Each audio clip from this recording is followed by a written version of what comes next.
नमस्कार दोस्तों, आपका हमारे चैनल पर स्वागत है। आज हम स्टार्ट कर रहे हैं प्रेजेंट कॉन्टिन्यूअस टेंस। इससे पिछली वीडियो में प्रेजेंट इंडेफिनिट के टाइप हमने प्रेजेंट इंडेफिनिट का अफर्मेटिव, निगेटिव और इंटेरोगेटिव सीखा था। आज प्रेजेंट कॉन्टिन्यूअस टेंस स्टार्ट कर रहे हैं, तो बिना देरी के स्टार्ट करते हैं प्रेजेंट कॉन्टिन्यूअस टेंस। सबसे पहले हमें प्रेजेंट कॉन्टिन्यूअस टेंस के बारे में पता होना चाहिए कि किस टाइप का सेंटेंस होता है। जो मैंने प्रेजेंट बताया है, प्रेजेंट यानी कि टेंस, तो जो टेंस है वो उसके समय को बताता है कि किस टाइम पे कार्य हुआ है। और कॉन्टिन्यूअस क्या बताएगा? कॉन्टिन्यूअस हमें ये बताएगा कि सेंटेंस की नेचर क्या है। कॉन्टिन्यूअस मतलब नेचर क्या है। नेचर जैसे काम चल रहा है या रुका हुआ है या फिर खत्म हो गया है। ठीक, तो ये इसलिए कॉन्टिन्यूअस है क्योंकि इनमें सभी जितने भी सेंटेंस होते हैं सभी में कार्य का जारी रहना पाया जाता है। समझ आ रही है? प्रेजेंट कॉन्टिन्यूअस टेंस में सभी सेंटेंस ऐसे होंगे जिसमें कार्य का जारी रहना पाया जाएगा, यानी कार्य चलता हुआ होगा। ठीक,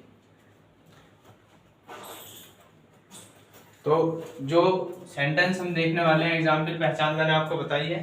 पहचान क्या है? अगर हिंदी का सेंटेंस है तो पहचान की जरूरत पड़ेगी, क्योंकि जितने भी एग्जाम है, चाहे एसएससी के हो या डिफेंस का कोई भी एग्जाम हो, सभी एग्जाम में हमें इंग्लिश में ही सेंटेंस मिलता है, हिंदी तो देखने को मिलती नहीं। लेकिन फिर भी जब हम सीखते हैं सेंटेंस तो हमें हिंदी बतानी पड़ती है, क्योंकि हिंदी में सेंटेंस अगर हमें ट्रांसलेट करने आ गए तो इंग्लिश समझ में आ जाएगी। तो सबसे पहले इसकी हिंदी की जो पहचान है वो ये है कि इसमें कार्य का जारी रहना पाया जाता है। कार्य का जारी रहना पाया जाता है।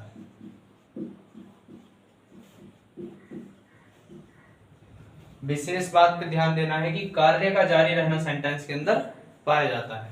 दूसरी पहचान इसकी ये हो सकती है कि इन वाक्यों के अंत में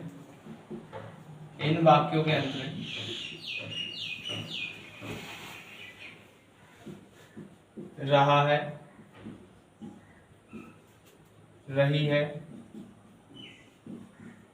रहे हैं, ये शब्द आते हैं। ठीक, ध्यान देंगे, वाक्यों के अंत में आते हैं। अभी मैंने प्रेजेंट इंडेफिनिट जब पढ़ाया था तो उसमें बताया था कि क्रिया के अंत में ता है ती है आते हैं। यहाँ क्या बताया कि वाक्यों के अंत में आते हैं। वो देखिए कैसे आते हैं। तो एक एग्जाम्पल है, जैसे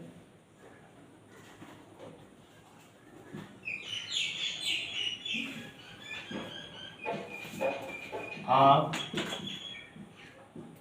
खेल रहे हो।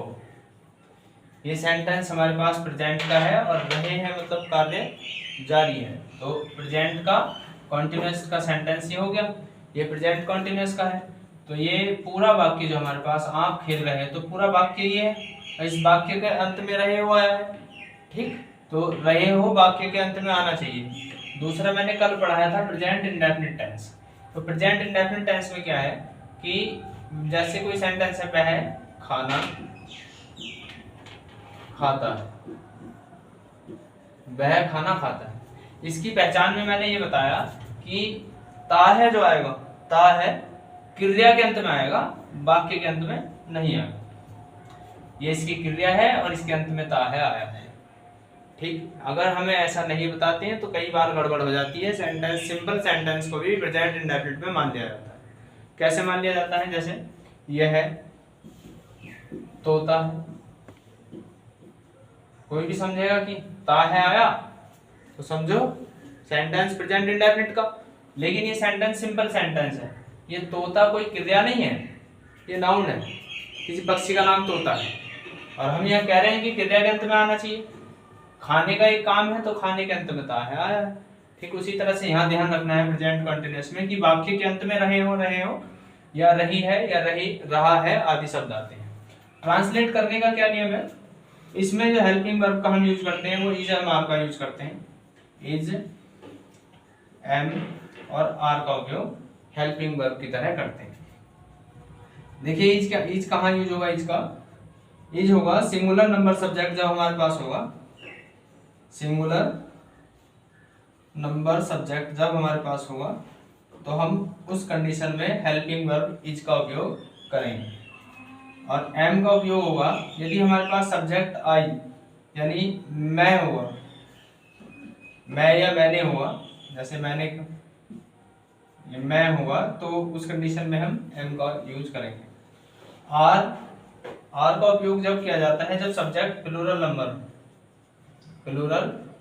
नंबर सब्जेक्ट जब हमारे पास होता है तो हम आर का उपयोग करते हैं। देखिए स्ट्रक्चर क्या बनेगा, इसमें सबसे पहले हम लिखेंगे सब्जेक्ट और इज एम आर प्लस ये जिस सेंटेंस में कार्य चल रहा होता है, चाहे कोई सा भी सेंटेंस हो जिसमें कार्य के जारी रहने का बोध होता है, उसमें वर्ब की फोर्थ फॉर्म यानी आईएनजी फॉर्म का ही उपयोग किया जाता है। तो वर्ब की कौन सी फॉर्म आएगी, फोर्थ फॉर्म, यानी वर्ब में आईएनजी आएगा। इसकी जो फर्स्ट मतलब प्रेजेंट फॉर्म है उसमें आईएनजी हम यूज करेंगे। ठीक, तो subject plus is am are plus verb की फोर्थ फॉर्म प्लस ऑब्जेक्ट, ये सेंटेंस हमारा इस तरह से पूरा हो जाएगा कॉन्टिन्यूअस का। आप इसी बेस पर जितने भी सेंटेंस बनेंगे इसी बेस पर बनेंगे। ये अफर्मेटिव का स्ट्रक्चर है, अफर्मेटिव का। अब ये अफर्मेटिव मैंने कल भी बताया, पिछली वीडियो में बताया सेंटेंस स्टार्ट करने से पहले। अफर्मेटिव वो सेंटेंस होता है जिसमें वाक्य को केवल कहा जाता है यानी स्वीकार किया जाता है, यानी स्वीकारात्मक वाक्य को अफर्मेटिव सेंटेंस हम बोलते हैं। तो अब इस स्ट्रक्चर से हमें इस सेंटेंस ट्रांसलेट करना है। देखिएगा सब्जेक्ट हमारे पास यहाँ क्या है, आप है, और आप प्लूरल नंबर सब्जेक्ट है। जब आप प्लूरल नंबर सब्जेक्ट है तो सबसे पहले सब्जेक्ट और हेल्पिंग वर्ब क्या आएगी, आर। वर्ब क्या है, खेलना, और खेलने को कहते हैं प्ले, तो हम यूज करेंगे playing, you are playing. Object इसमें कोई शब्द दे नहीं रखा तो ये सेंटेंस यहीं पूरा हो जाएगा। ठीक है, जितने भी सेंटेंस बनेंगे सब इसी ही स्ट्रक्चर से बनेंगे। कोई सा सेंटेंस अगर 2 लाइन का भी है, 3 लाइन का भी है, चाहे 4 लाइन का भी है, वो इस ही स्ट्रक्चर से बनेगा। सीजीएल का हो या यूपीएससी सीडीएस का हो, इसी से बनेगा। ठीक है, तो इसका ये अफर्मेटिव था। एक एग्जाम्पल और देख लीजिए, जैसे वह खाना खा रहा है, वह खाना खा रहा है। तो वह की इंग्लिश होगी यहाँ पर ही, और ही हमारे पास सिंगुलर नंबर सब्जेक्ट है, एक वचन है, तो हम यहाँ पर यूज करेंगे हेल्पिंग वर्ब में इज, तो हो जाएगा ही इज। अब यहाँ क्या है, मेन वर्ब की फोर्थ फॉर्म, और खाने को कहते हैं ईट में आएगा आईएनजी, हो जाएगा ईटिंग, ही इज ईटिंग। अब ये ऑब्जेक्ट क्या है, फूड, तो द फूड लिख देंगे, सेंटेंस हमारा ट्रांसलेट हो जाएगा। देखिएगा दोस्तों, ये छोटे छोटे एग्जाम्पल लेने का एक कारण है। मैंने अधिकतर लड़कों को देखा है, चाहे सीजीएल के एग्जाम में हो या सीएचएसएल के एग्जाम में, जितने बड़े एग्जाम में लड़के मिलेंगे वो सभी अदर सब्जेक्ट भी पढ़ेंगे, यानी मैथ्स भी पढ़ते हैं, रीजनिंग भी पढ़ते हैं, और साथ ही साथ जीके का इतना विशाल जो सिलेबस है उसे भी पढ़ना होता है। तो लड़के इस छोटी चीज़ों को पढ़ना छोड़ देते हैं, ये समझते हैं कि छोटी चीज़ है और छोटी चीज़ एग्जाम में बड़ा रूप ले लेती है। तो इसलिए मैं सेंटेंस के जो एग्जाम्पल लेता हूँ वो बहुत छोटे छोटे एग्जाम्पल लेता हूँ। ठीक, बड़े एग्जाम्पल लिख दूंगा कोई दिक्कत नहीं है, लेकिन जो हम समझेंगे, जो बेस बनेगा हमारा, वो छोटे सेंटेंस से ही बनेगा। एक्सरसाइज लेकर आऊंगा जिसमें प्रीवियस ईयर के क्वेश्चन भी होंगे और थोड़े हार्ड सेंटेंस भी होंगे, वो लेवल के हिसाब से होगी। ठीक है, तो इसके बाद ये अफर्मेटिव है, हम इसका नेगेटिव स्ट्रक्चर देखेंगे।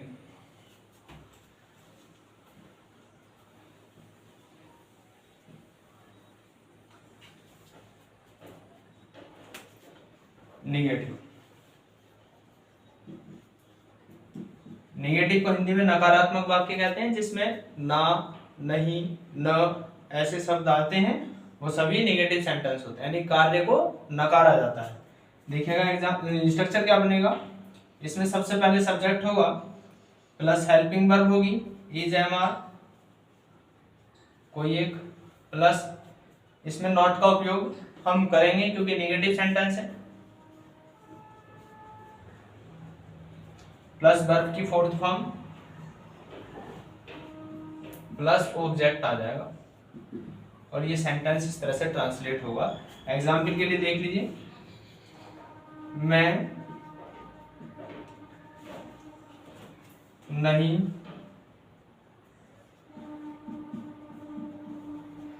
खेल रहा हूं, मैं नहीं खेल रहा हूं। हमारे पास सब्जेक्ट है मैं, इंग्लिश में होगा आई, और हेल्पिंग वर्ब यूज होगी एम, आई एम। अब यहाँ पर नॉट का यूज हो जाएगा not playing, I am not playing. ठीक है, ये सेंटेंस इस तरह से हमारा ट्रांसलेट हो जाएगा। एक एग्जाम्पल देखेगा, जैसे वे नहीं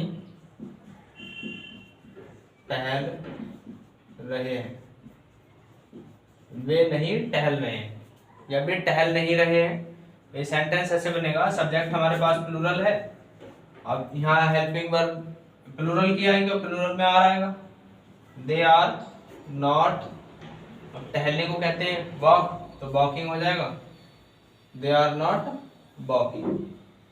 ये सेंटेंस इस तरह से ट्रांसलेट हो जाएगा। ठीक, दूसरा सेंटेंस है,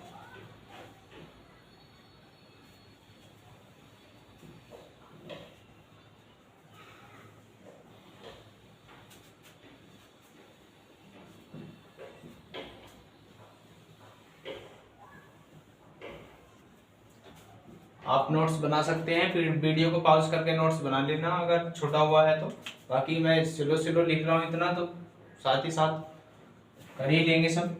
ये नेगेटिव के दो सेंटेंस मैंने लिखे, नेगेटिव के बाद इंटरोगेटिव आता है, इंटरोगेटिव।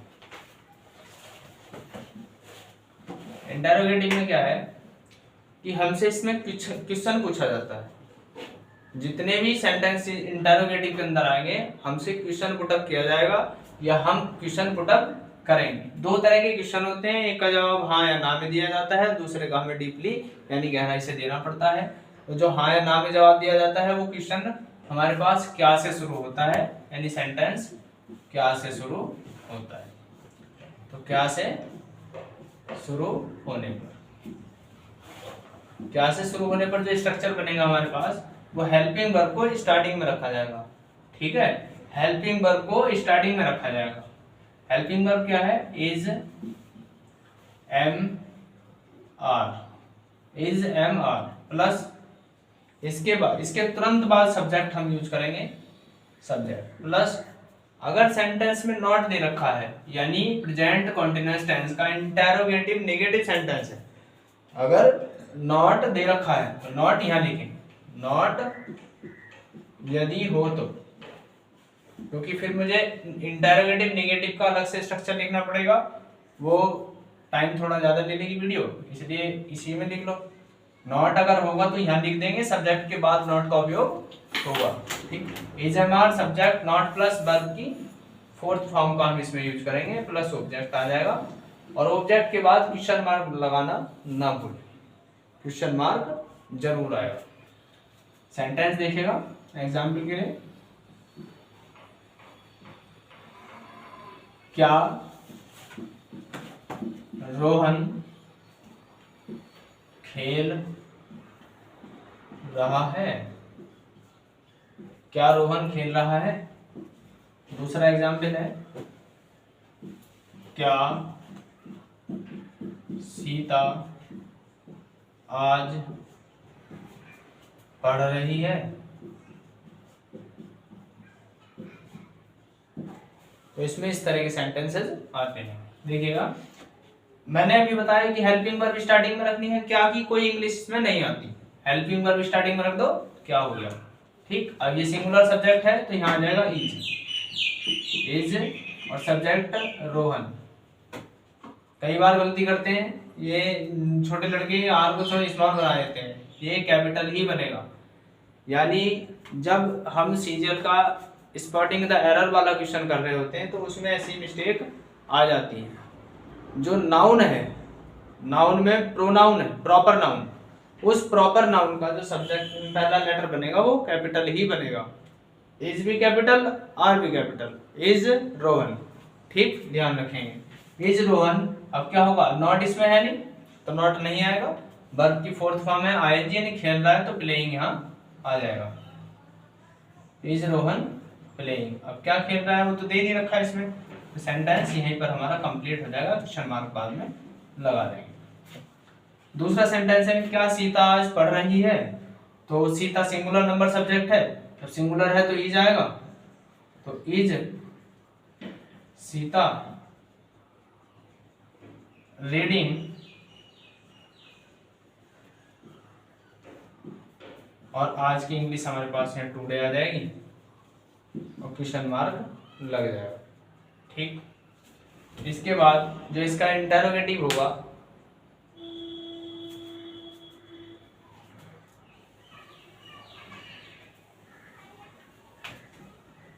इसके बाद इसमें सेकंड टाइप इंटरोगेटिव आता है। देखिए क्या है, जब क्वेश्चन वर्ड वाक्य के बीच में दे रखा हो, वाक्य के बीच में दे रखा हो, कैसे, आप आज पिज्जा क्यों खा रही हो। ये सेंटेंस बोला है आप आज पिज्जा क्यों खा रहे हो, इसमें क्वेश्चन वर्ड जो है वो हमारे पास यहाँ है। ठीक, इस जब सेंटेंस में क्वेश्चन वर्ड बीच में दे रखा हो तो स्ट्रक्चर क्या बनेगा, सबसे पहले इसमें हमारे पास आएगा question word plus helping verb यानी इज एम आर,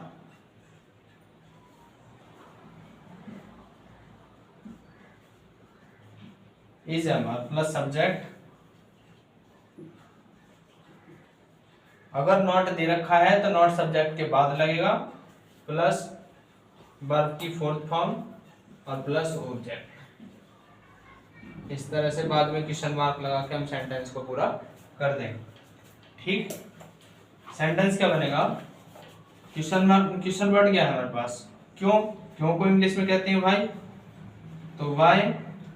अब ये सब्जेक्ट प्लूरल है तो आर आएगा, वाई आर, और सब्जेक्ट यू, हेल्पिंग वर्ब खाना यानी खाने को खाना, ईटिंग आ जाएगा, ईटिंग।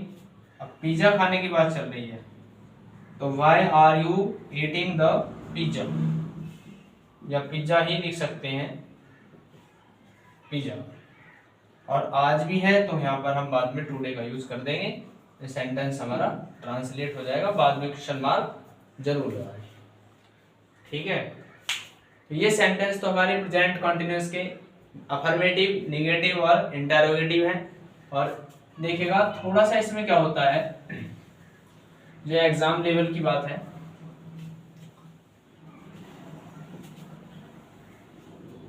होता क्या है कि जो प्रेजेंट में मतलब ये प्रेजेंट कंटिन्यूअस है, और देखिए जो फ्यूचर में तो निकटतम भविष्य वाली बात होती है, फ्यूचर की निकट भविष्य वाली बात, क्या, जैसे कि आज हमारे पिताजी आ रहे हैं, आज हमारे पिताजी आ रहे हैं, तो इस सेंटेंस से हमें ये दिख तो रहा है कि ये कॉन्टिन्यूअस में है, ये सेंटेंस प्रेजेंट कॉन्टिन्यूअस में है, ऐसा हमें प्रतीत हो रहा है।